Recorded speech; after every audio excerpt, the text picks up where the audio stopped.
Diploma holders का फिलवक्त market में समय ज़्यादा बूम है बनिस्बत इंजीनियरिंग स्टूडेंट्स की। मौलाना आज़ाद नेशनल उर्दू यूनिवर्सिटी में उर्दू में आपको तमाम courses, professional courses, technical courses, vocational courses है। पूरे हिंदुस्तान में एक मॉडल करिकुलम बना है, यानी डिप्लोमा इन सिविल इंजीनियरिंग अगर जम्मू एंड कश्मीर में जो पढ़ रहा है वो केरला में भी वही सेम पढ़ेगा। तो असल में जो है कॉन्सेप्ट्स आपको गेन करना है, मगर समय ज़्यादा जो है नॉलेज है। तो नॉलेज का समझना इंग्लिश में ज़रूरी नहीं है, उर्दू में। नाज़रीन अस्सलाम वालेकुम। इस सिलसिलेवार टॉक शो गुफ्तगू में आप सबका खैर मकदम है। मैं आपका होस्ट अब्दुल क़ादर फिर एक बार एक अहम मौज़ू और ख़ास मेहमान के साथ आपके रूबरू हूँ। हमारे साथ डॉक्टर मोहम्मद यूसुफ़ खान साहब मौजूद है।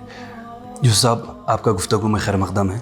अस्सलाम वालेकुम। गुफ्तगू शुरू करने से पहले यूसुफ़ साहब का मुख्तसर सा तारुफ़ करना चाहूँगा। आपने वायरलेस कम्युनिकेशन में PhD हासिल की है। आप करेंटली मौलाना आज़ाद नेशनल उर्दू यूनिवर्सिटी में पॉलिटेक्निक कॉलेज के प्रिंसिपल हैं। आप वहाँ के प्लेसमेंट सेल के इंचार्ज भी हैं। आपकी वाबस्तगी पिछले 23 साल से टीचिंग और रिसर्च फील्ड से है। गुफ्तगू शुरू करते हैं एक बेसिक सवाल से। बहुत सारे बच्चों के अंदर, हमारे पेरेंट्स के अंदर भी डिप्लोमा के ताल्लुक़ से जो है, एक तो उनको क्लैरिटी नहीं है क्या चीज़ रहती है डिप्लोमा। ये क्लैरिटी नहीं रहने की वजह से जो है मिसकंसेप्शंस भी आते हैं। तो थोड़ा आप ओवरव्यू दीजिए डिप्लोमा के बारे में। जी, ये जो डिप्लोमा जो कोर्सेज 10th के बाद होता है, अमूमन जो है 10th के बाद बच्चों के जो है ऑप्शन ये रहता है कि भाई आप चाहे डिप्लोमा करें चाहे ITI करें, मगर डिप्लोमा जो है बच्चों के लिए एक चांस है कि वो आसानी के साथ इंजीनियरिंग में दाखिल हो सकते हैं 10th के साथ ही। वरना अमूमन जो है उनको 10th के बाद +2 करना पड़ता, फर्स्ट ईयर, सेकेंड ईयर, फिर जो है एंट्रेंस लिखना पड़ता, फिर इंजीनियरिंग में जाना पड़ता। तो ये एक आसान स्टेप है। 10th के बाद 3 साल डिप्लोमा, जिसे कहते हैं कि डिप्लोमा इन इंजीनियरिंग, और उसको एक कॉमन वर्ड्स में बताते हैं कि उसको पॉलिटेक्निक कहा जाता है। और ये भी कह सकते हैं कि इंजीनियरिंग स्कूल बोलते हैं। जो इंजीनियरिंग का जो सिलेबस करिकुलम होता है, बिल्कुल जो है उनके 19-20 का फ़र्क रहता है दोनों में। और बच्चों को जो है, क्योंकि 10th में वो मैथ्स, फिज़िक्स, केमिस्ट्री वगैरह पढ़ रहे थे, फर्स्ट ईयर इंजीनियरिंग में भी सेम फिज़िक्स वगैरह, केमिस्ट्री, मैथमेटिक्स पढ़ते हैं। इसलिए डिप्लोमा करते ही बच्चों को ये ऑप्शन रहता है कि वो डायरेक्टली इंजीनियरिंग सेकेंड ईयर में दिया जाता है। और सबसे ख़ास बात ये है कि जितने भी लीडिंग कॉलेजेस है, हैदराबाद में हो या तेलंगाना में हो और या चाहे पूरे हिंदुस्तान में हो, जो भी टॉपर्स हैं इंजीनियरिंग कॉलेजेस के स्टूडेंट्स, उसमें अमूमन जो है ज़्यादातर डिप्लोमा होल्डर्स हैं, क्योंकि ऑलरेडी वो इंजीनियरिंग कर चुके, डिप्लोमा में जो है सब्जेक्ट्स पढ़ चुके, फिर एक बार दोहराना पड़ा।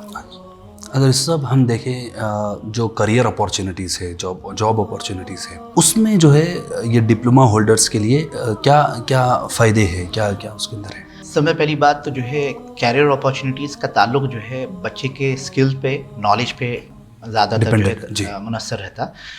अब देखिए, क्योंकि जॉब मार्केट दुनिया में ग्लोबल रिसेशन की वजह से, जहाँ पर इंजीनियरिंग कॉलेजेस पिछले 5-6 साल से जो है कॉलेजेस बंद हो रहे हैं, या स्टूडेंट्स का रुझान जो है इंजीनियरिंग कॉलेज से हट के जो है बिज़नेस में, कॉमर्स में जा रहा है, वहाँ पर डिप्लोमा होल्डर्स यानी टेक्नीशियन जिसे कहा जाता है, या सीनियर टेक्निकल असिस्टेंट्स जो कहा जाता है, या लैब टेक्नीशियंस जो कहा जाता है, इन लोग का काफ़ी डिमांड बढ़ गया है। उसकी वजह ये है कि आप एक इंजीनियरिंग स्टूडेंट को जहाँ पर जो है उनके कोर्सेज के अलावा उनको जो नॉलेज दी जाती है उसमें, और डिप्लोमा इंजीनियरिंग में जो फ़र्क ये है कि डिप्लोमा कोर्सेज में एक सेमेस्टर यानी आखिरी सेमेस्टर पूरा डेडिकेटेड है इंडस्ट्रियल ट्रेनिंग के लिए। उसमें बच्चे का निखार होता है। जो 5 सेमेस्टर्स में जो पढ़ता है, उसके जो स्किल्स जो डेवलप होते हैं, वो प्रैक्टिकल्स ऑन हैंड जो एक्सपीरियंस उसको मिलता है। तो इसलिए डिप्लोमा होल्डर्स का फिलवक्त मार्केट में समय ज़्यादा बूम है बनिस्बत इंजीनियरिंग स्टूडेंट्स के। बच्चों को एक बहुत बार ऐसा देखा जाता कि चूँकि इंग्लिश लैंग्वेज है, 10th में या उनके घर के माहौल में जो है इंग्लिश नहीं है, तो एक रीजनल लैंग्वेज में वो लोग पढ़ना चाहते हैं, उसके अंदर आगे, और अगर समझाया जाता है तो बच्चे बहुत जल्दी पकड़ते हैं उसको। तो इसका क्या रोल है इसका डिप्लोमा के अंदर? सबसे पहली बात तो जो है इंग्लिश में टेक्निकल कोर्सेज या कौन से भी कोर्सेज को यानी हासिल करना ये ज़रूरी नहीं है। आप देखे होंगे कि जितने नोबल लॉरेट्स है, नोबल प्राइज़ विनर्स है, उसमें अक्सर ये ऐसे भी है जिसको इंग्लिश का अल्फ़ाबेट भी नहीं आता। तो इससे ये ज़ाहिर होता है कि जो है अगर हम मादरी लैंग्वेज में, हमारी रीजनल लैंग्वेज में अगर हम टेक्निकल कोर्सेज को देखें, कॉन्सेप्ट्स को समझें, तो हम अच्छा समझ सकते हैं बनिस्बत इंग्लिश लैंग्वेज। मगर इससे हरगिज़ ये नहीं है कि हम इंग्लिश लैंग्वेज से बिल्कुल जो है उसको हम किनारा कर रहे हैं। ऐसा नहीं है कि उसको जो है हर सेमेस्टर में रखते हुए जो है हम अपनी मादरी लैंग्वेज में, फॉर एग्जांपल रिसेंटली जो है all India council for technical education, जो तमाम टेक्निकल कोर्सेज की जो है काउंसिल है इंडिया में, उन्होंने ये नोटिफिकेशन जारी की कि जो है रीजनल लैंग्वेजेस में टेक्निकल कोर्स को स्टार्ट करें। इसी निस्बत पे जो है इसी से कनेक्टेड जो है मौलाना आज़ाद नेशनल उर्दू यूनिवर्सिटी में उर्दू में आपको तमाम courses, professional courses, technical courses, vocational courses है।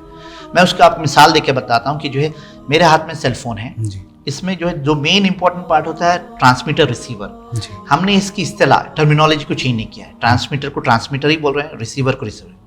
हाउ इट फंक्शन, इसकी कारकर्दगी कैसी है, उसको हम सिंपल उर्दू में, जिससे जो है बच्चा कॉन्सेप्ट भी आसानी से समझ सकता है और वो जो है आसानी से जो है उसको एप्लीकेशंस भी बना सकता है उसकी। तो ये मैं हरगिज़ ये नहीं समझता हूँ कि जो है इंग्लिश में ही पढ़ना चाहिए, इंग्लिश के अलावा कोई।